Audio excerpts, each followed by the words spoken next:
আমরা কে না চাই আমাদের জীবনের সমস্ত গুনাহগুলি আল্লাহ তাআলার কাছে মাফ করাইতে।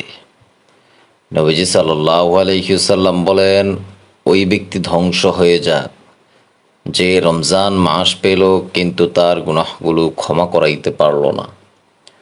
আজকে আমি এই ভিডিওতে আপনাকে আল্লাহ তাআলার এমন একটা ছোট্ট নাম শিখিয়ে দিব ইনশাআল্লাহ, যেই নামটা আপনি যদি জুমার নামাজের পরে শুধুমাত্র 100 বার পাঠ করেন, আপনার জীবনের যত গুনাহ আছে, কবিরা সগীরা, জানা অজানা, প্রকাশ্যে, এমনকি জিনার গুনাহ যদি হয় তাও আল্লাহ তাআলা মাফ করে দিবেন।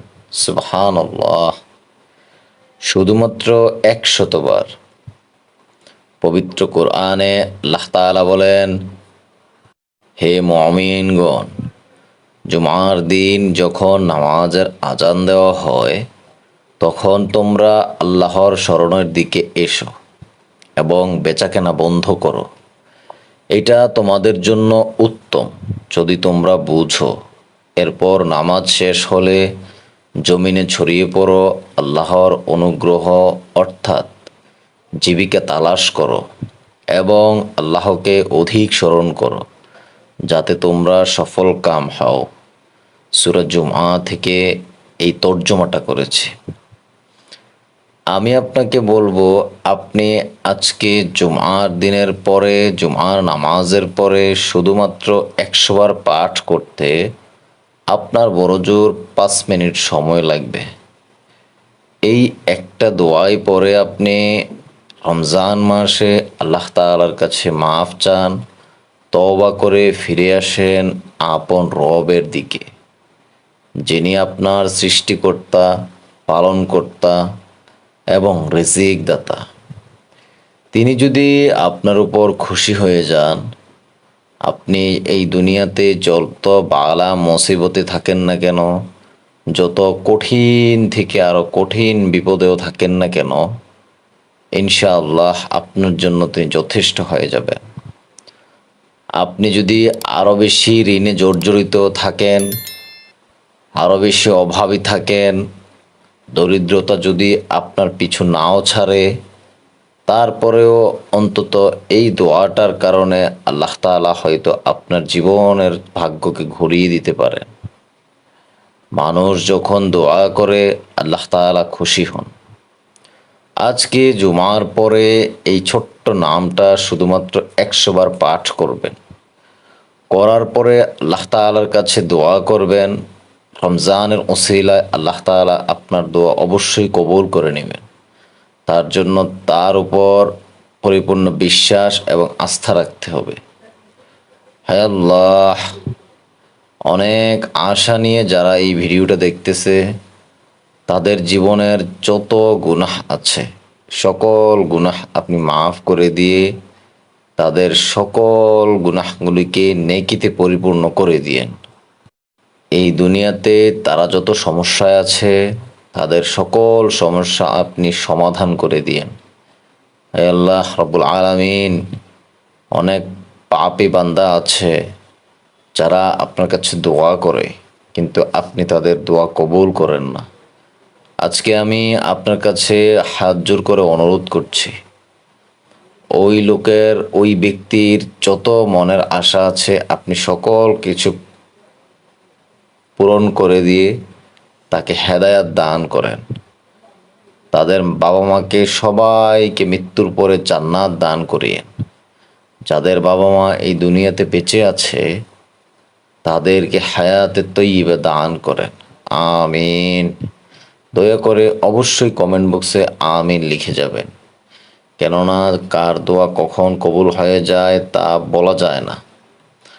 হযরত আবু হুরায়রা রাদিয়াল্লাহু তাআলা আনহু থেকে বর্ণিত, রাসূল সাল্লাল্লাহু আলাইহি ওয়াসাল্লাম ইরশাদ করেন, সূর্য যদি উদিত হয় এমন সকল দিনের মধ্যে শ্রেষ্ঠ দিন হলো জুমার দিন।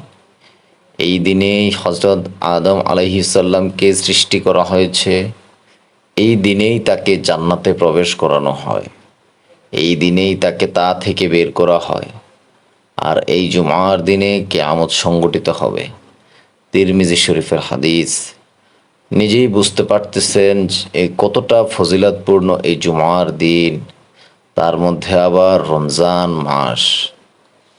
আপনার কাছে আমার বিনীতভাবে অনুরোধ থাকবে, আপনি নিজেও শিখবেন এখান থেকে এবং 15 থেকে 20 জনকে শেয়ার দিয়ে এই ছোট্ট নামটা আমল করার সুযোগ করে দিবেন, অবশ্যই ব্যবস্থা করে দিবেন। সেই নামটা হচ্ছে কি, ইয়া গাফফারু। পড়েন, আমার সাথে পড়েন, ইয়া গাফফারু। কখন পড়বেন? জুমার নামাজের পর।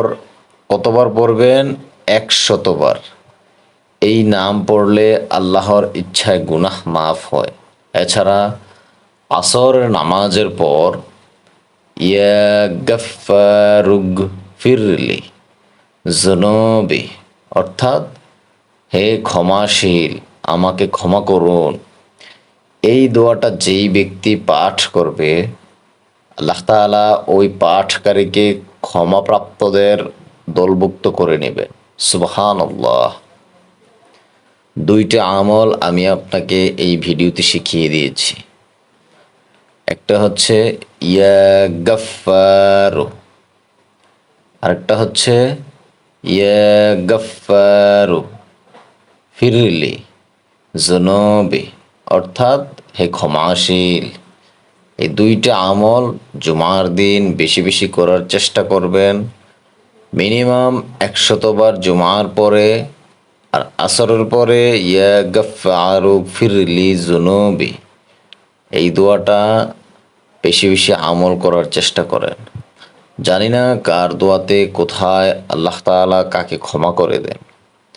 জাবের ইবনে আব্দুল্লাহ রাদিয়াল্লাহু আনহু থেকে বর্ণিত হাদিসে রাসূল সাল্লাল্লাহু আলাইহি ওয়াসাল্লাম বলেন, জুমার দিনে এমন একটা সময় রয়েছে যাতে আল্লাহর বান্দা আল্লাহর কাছে যা চায় ওই সময় আল্লাহ তাআলা তাই দেন।